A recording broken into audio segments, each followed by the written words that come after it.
One way we could help reduce the need for grace would be to turn down the air conditioning in here. It is freezing, and if I'm shaking, it's not because I'm nervous, it's because I'm literally quite cold. But my name is Evan Gillespie, I work for the Sierra Club, and I'm here to say I support reliable power. In my house, it's because my kids, if they don't get their 20-minute Paw Patrol fix every day, there is chaos, and so we need it.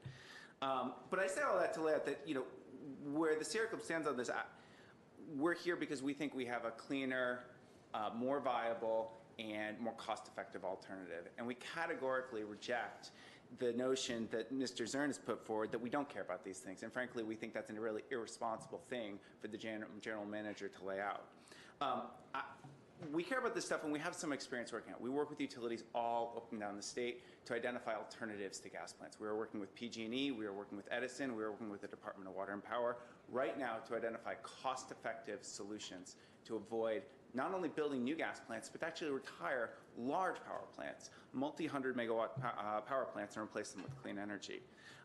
There's a reason why an alternative that was initially, that the proposal for initially 250 megawatts is now 191 megawatts. And that's because the people in this room said, no way, we're not here for a 250 megawatt power plant.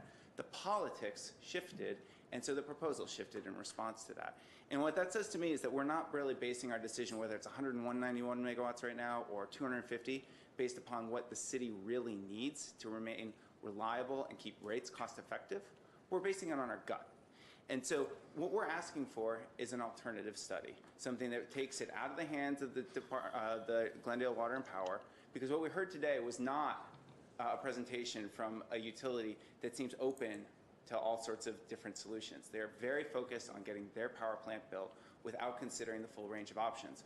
When we had the same conversation with the Department of Water and Power, they said, hold on, we're going to hit pause. Now, they have a far more complex system.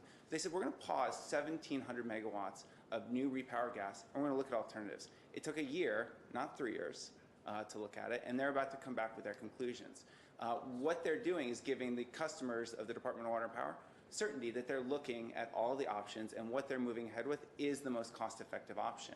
We're not getting that from Glendale right now, and that's simply what we're asking for, is a solution that says, hey, we understand that we need to keep the power reliable. We understand there's a local need. We're going to look at all the options. We're going to look at demand response. We're going to look at energy efficiency. These are options that can help put money back in the pockets of customers. There are, Glendale Water Power has great pilot programs right now for energy efficiency. We could take those programs, scale them, put money back in the pockets of schools, in the pockets of senior citizens and families, rather than building a new power plant. So our ask is very simple. We just want to take a fresh look. Hit pause.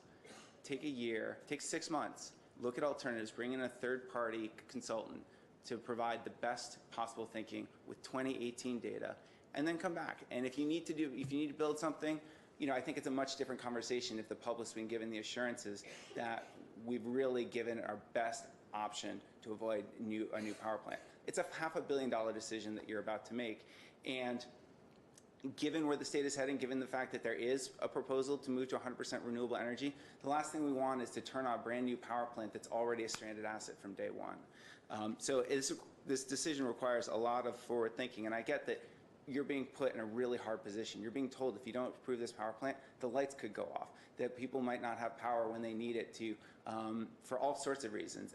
And we frankly think that the evidence that GWP has not done its homework yet to make the compelling case that this power plant is really needed right now. I want to say one other quick thing, which is that there may be a decision to support this power plant today, and if you move forward with that, we understand it. And we understand that the power plant that operates today is quite dirty, it is making people sick, and it needs to retire.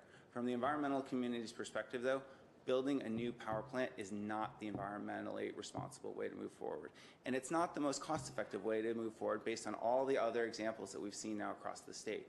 So if you move forward with that, with the decision to certify the ER, to make that recommendation, there may be reasons, I have not heard them today from Glendale Water and Power, but if you do, it's not because it's the most cost-effective option, and it's not the most environmentally responsive option. So we're asking you, please consider hitting pause on this proposal, bring in a third party, study alternatives, and then let's come back in 6 months or a year and make a decision. Thank you.